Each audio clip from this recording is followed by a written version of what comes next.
I didn't argue when my son signed the papers. I just sat there in the nursing home office while the administrator smiled at me like I was already halfway gone. "It's for your own good, Dad," Jason said, squeezing my shoulder. "You can't live alone anymore." My daughter-in-law Melissa nodded. "We'll visit every week." They didn't. 3 days later, I saw the real estate sign in my front yard. That was when I made one phone call. "Schedule the board meeting," I said. There was silence on the other end. "Are you sure, sir?" "Oh, I'm sure." Then I waited. You're probably wondering how a man ends up watching strangers sell his house while he sits in a beige room that smells like disinfectant and loneliness. Let me back up. My name is Harold Bennett. I'm 74 years old. For the past decade, I've lived quietly in the house my late wife and I built from nothing. I spent my mornings gardening, my afternoons reading, my evenings talking to her picture like a fool in love. I wasn't helpless. I wasn't confused. I wasn't incapable. I was inconvenient. Jason started visiting more often after my wife passed. At first, I thought it was grief. Then it turned into suggestions. "Dad, maybe it's time to downsize." "Dad, that house is too much work." "Dad, what if you fall?" Melissa was softer about it. "We just worry about you." Worry is a beautiful disguise for greed. 2 months later, Jason started handling my paperwork. Bank statements, insurance, property taxes. He said it was easier that way. I let him. That was my first mistake. The fall never happened. The confusion never happened. But somehow a doctor I'd never met diagnosed me with early cognitive decline. Strange how that works. Next thing I knew, I was signing temporary residency forms for a short evaluation stay. Temporary. That's what they called it. I remember the day they dropped me off. Jason avoided my eyes. Melissa cried just enough to look convincing. "Just a few weeks, Dad."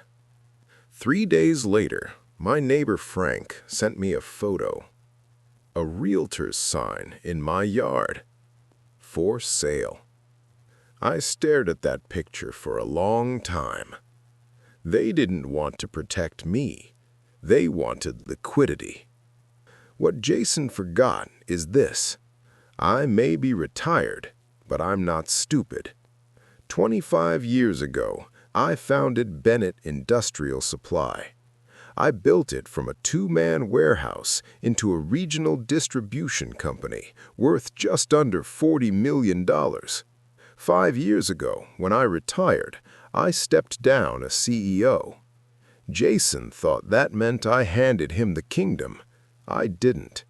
I kept 62% ownership, quietly, legally, undeniably. He became CEO, but I remained chairman, majority chairman. He never bothered to read the corporate bylaws.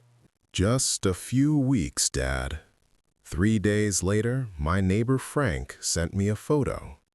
A realtor's sign in my yard. For sale. I stared at that picture for a long time. They didn't want to protect me. They wanted liquidity. What Jason forgot is this. I may be retired, but I'm not stupid.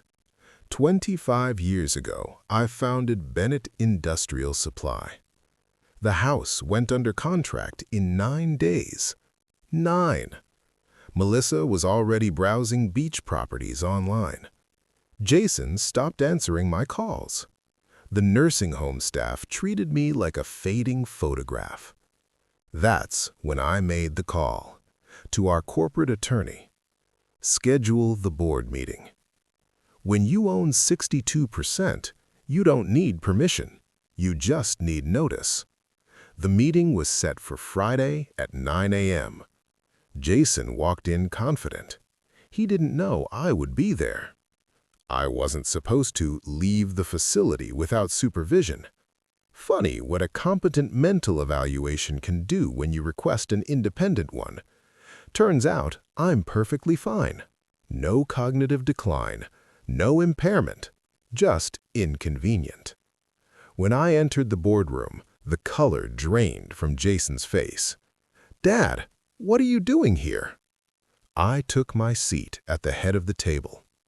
My job. The attorney slid copies of the medical reevaluation across the table. Then the property transfer documents. Then the temporary guardianship petition he'd filed without my knowledge. "Is this your signature?" the attorney asked him. Jason swallowed. It was for his safety. "Interesting," I said calmly, "because I never authorized the sale of my home." The board members shifted uncomfortably. I looked at my son, really looked at him. "You declared me incompetent to gain control of my personal assets," I continued. "That violates both company ethics clauses and fiduciary standards." Melissa wasn't there. She'd already started packing my house. Jason tried to speak. "I was just trying to protect—" "From what?" I asked. "My independence?" Silence. I motioned to the attorney. "Read the vote." Effective immediately, Jason Bennett was removed as CEO. His shares, held in a performance-based trust, were frozen pending investigation. He would remain employed as regional warehouse supervisor, reporting to someone 20 years younger than him. He stared at me like I'd shot him. "You can't do this."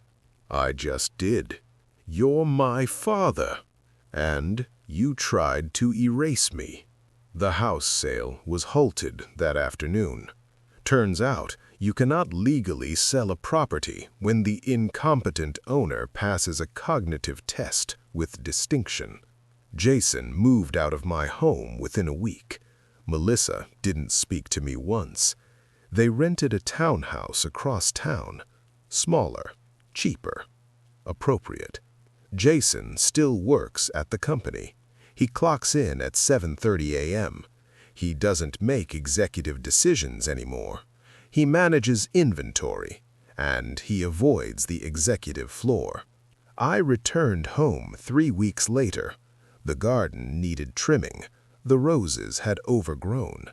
I fixed them myself. The nursing home sent a survey asking about my experience. I declined to respond. Some lessons don't need reviews. Last month, Jason requested a meeting. He looked tired, older. "Dad, I messed up." "Yes," I said. "You thought I was fading." I was grieving. He nodded. "I'm sorry." I believed he was. But forgiveness and consequences are not the same thing. He still works for the company. He earns his salary. He reports to management. Trust is rebuilt slowly. Ownership is not. I live alone again, peacefully. The house is quiet. Sometimes I sit in my wife's old chair and think about how easily people mistake kindness for weakness. They see gray hair. They see slow steps. They assume control.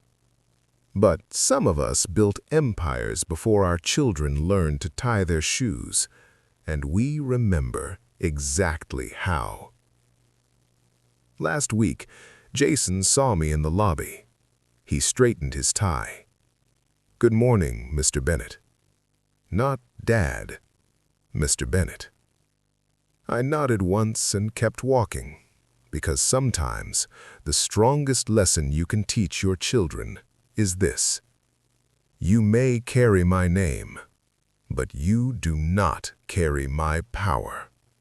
And I'm not finished yet.